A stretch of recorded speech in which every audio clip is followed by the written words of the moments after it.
What is up, everybody? Welcome back to my channel.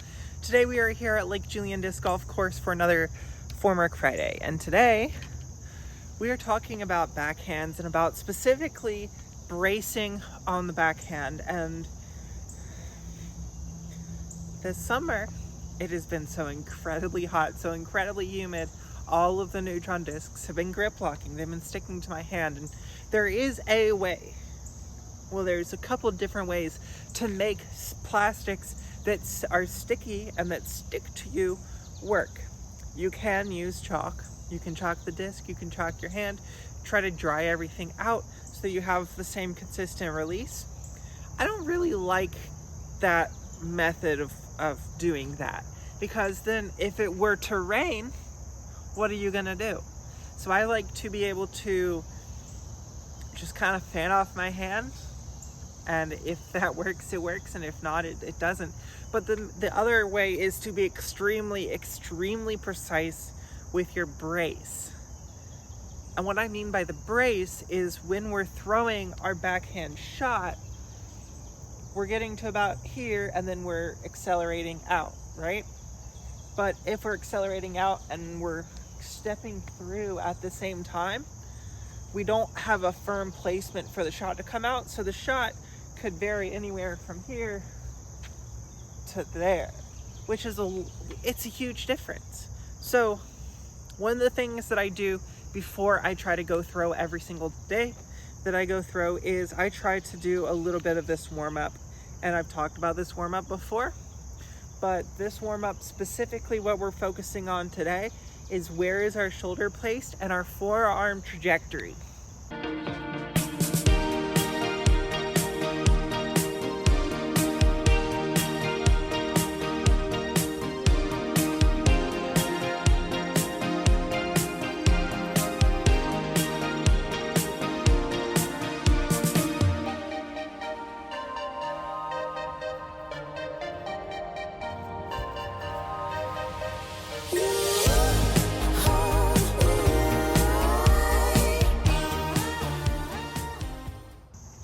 Yes, I said forearm trajectory. So we've got the towel and we've got the disc, just so that we have a little bit of extra weight, a little bit more weight than we would normally get. And the towel is a good way to keep us in the right plane. So we're gonna start warming up, and we're listening. We're trying to hear that pop from the towel. There we go.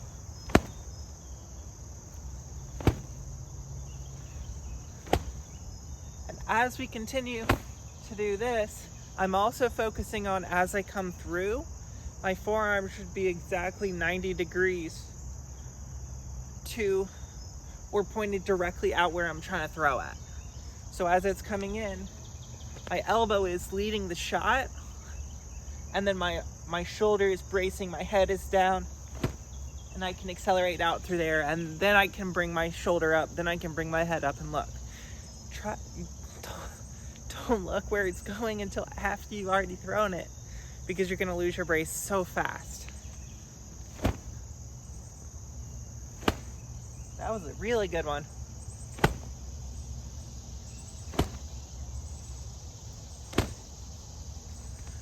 So once you get to where you're getting that really nice crisp snap sound, that crisp snap sound, not the, but the whoosh, that's what you're looking for. If you can start to get that sound while you're keeping your forearm in that perfectly lined up at where you're throwing trajectory, and then you can keep your head down. And the reason I do this specific drill and use that as my timing sound is it gives me a cue to know when I've hit it properly.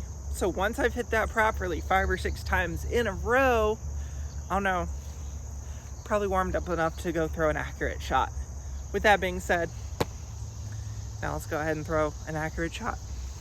So I brought out 4 different speeds of discs. First, we're gonna throw the 3-speed, the Luna. And this is a very, very tight little gap right here that you have to hit. So probably the best plan is to try to hit it with a soft amount of hyzer so that I don't accidentally roll my wrist. And if I roll my wrist with the Luna, it's going in the lake.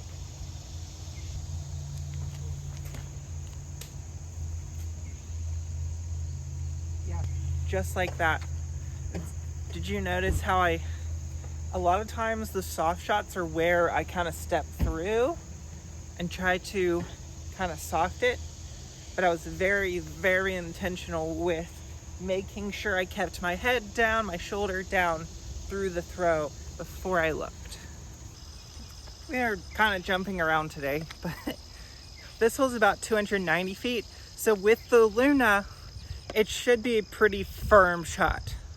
With the Buzz, the 5-speed, a little bit faster, shouldn't be as much of a firm shot, more similar to the release of the last hole, maybe a little bit less hyzer. We're gonna throw Buzz first right here.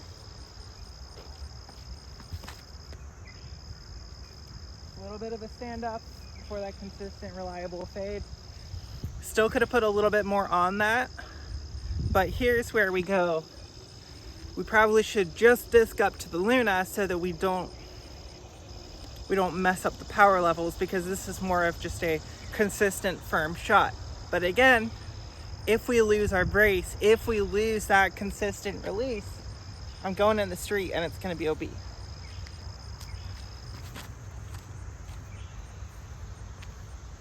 Instead, it's just main front. So keep your brace firm, keep your brace consistent, and then you can aim. Now that we've thrown 3-speed and 5-speed, we've got a 7-speed and a 12-speed to throw. So it does, the same concept is still the same, but it does get a little more tricky.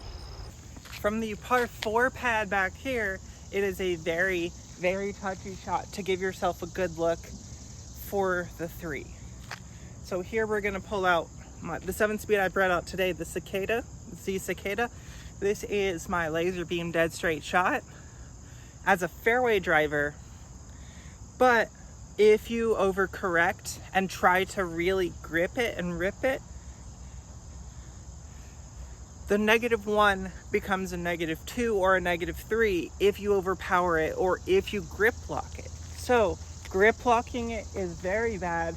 This is a very precise shot. We gotta absolutely nail it. Oh, I got it.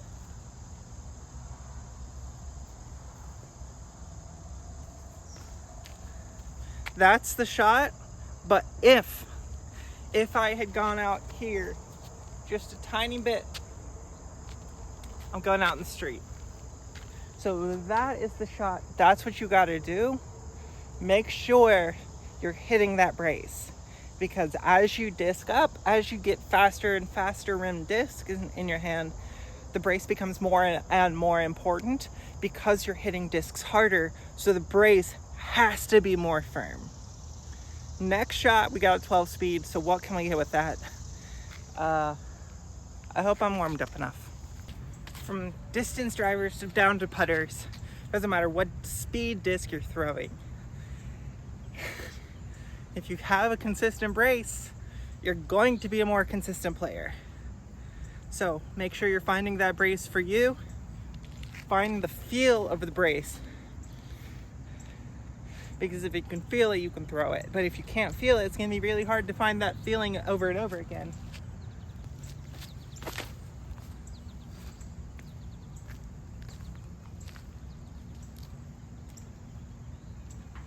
The brace is so important. Make sure you're hitting that brace. Because I can throw putters really, really, really far if I'm hitting my brace. And I can throw distance drivers really, really far if I'm hitting my brace. But if I'm just kind of lackluster throwing and lackluster bracing and just not really being super intentional about the movements I'm doing, the consistency is going to be all over the place. So close up on that consistency, give yourself the better chance to succeed, and hit your braces. Hopefully you guys enjoy content like this. If so, please make sure to like the video. If you want to see new stuff though, make sure to comment that down below. please make sure to subscribe. It helps you guys out with the subscriber-only giveaways. And if you want to be automatically entered into monthly giveaways, check out the memberships as well. Until next time, see you out on the course.